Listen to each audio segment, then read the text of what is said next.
Brooklyn Independent Television. Welcome to Brooklyn Review. I'm Brian Vines, coming to you today from historic Borough Hall in downtown Brooklyn, where a bit of history is being made, but we'll have more on that later. First, there are over 13,000 taxis in the city of New York, but for many Brooklynites, seeing a yellow cab is as rare as a shooting star. The Taxi and Limousine Commission has come up with a plan that will allow private car services, black cars, to accept street hails. Tati and Amare is in Brooklyn with some commuters and drivers to find out just how they think the new fares will fare. Livery cars are a part of everyday life in Brooklyn. Getting into one is known for a little back and forth. You know, some of these cab drivers, they tell you it's this much and really it's less. So, you know, I gotta say, no, that's just like maybe $10. And then they'll say, oh yeah, okay, yeah, you're right, we'll do $10. I say, you know, if you would be honest, I would give you a tip. And it hasn't been good for their reputation. Frustrating, annoying, negative for the most part. The drivers are rude. The whole experience is on its way to changing. New legislation may allow livery cabs the option of paying a fee to have a meter and credit card machine in the car. Yeah, I think it would be a good thing to control people exploiting other people, yeah. I think it's great though. You know, they'll find no slick way to readjust them buttons. Well, I don't think it'd be no more confusion. Though the Taxi Drivers Alliance supports the law, the one part that the yellow cab drivers I met are not looking forward to is for livery cars to be able to pick people up from the street.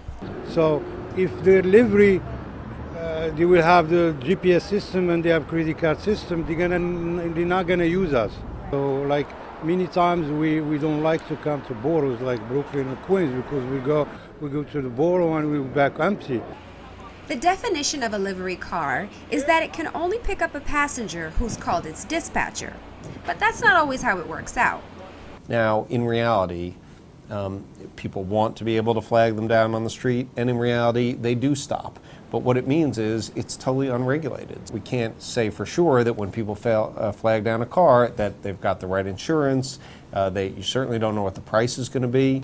So why not just put more yellow cabs on the street? Even though there's demand in Brooklyn, there's so much more demand in Midtown that if we just added more yellow cabs, they would stay in Midtown too. What we're really doing is relaxing the regulations on liveries. We're kind of freeing up the liveries to serve people the way they want to be served. The livery cab drivers I met, unlike the yellow taxi drivers, seem to like the idea. The customer coming to your car, a lot of people, they don't trust the driver. But when the meter working, that means it's going to be, everybody have to work in the meter, they're going to trust it, you know. Yeah, accept credit cards is a good thing. As a matter of fact, it's safe for the driver and it's safe for the person who uses it. The idea here is to give people in Brooklyn the same service that people in Midtown Manhattan have, which is a car they know is legitimate, a price they know they can count on, and a driver that they know is qualified, that they know the car is insured. And that's what this bill will do. Governor Cuomo is yet to sign the bill, but from what we learned, Brooklynites welcome the change. For Brooklyn Review, I'm Tati Amare. Download this program's podcast on iTunes. Keywords Brooklyn Independent Television.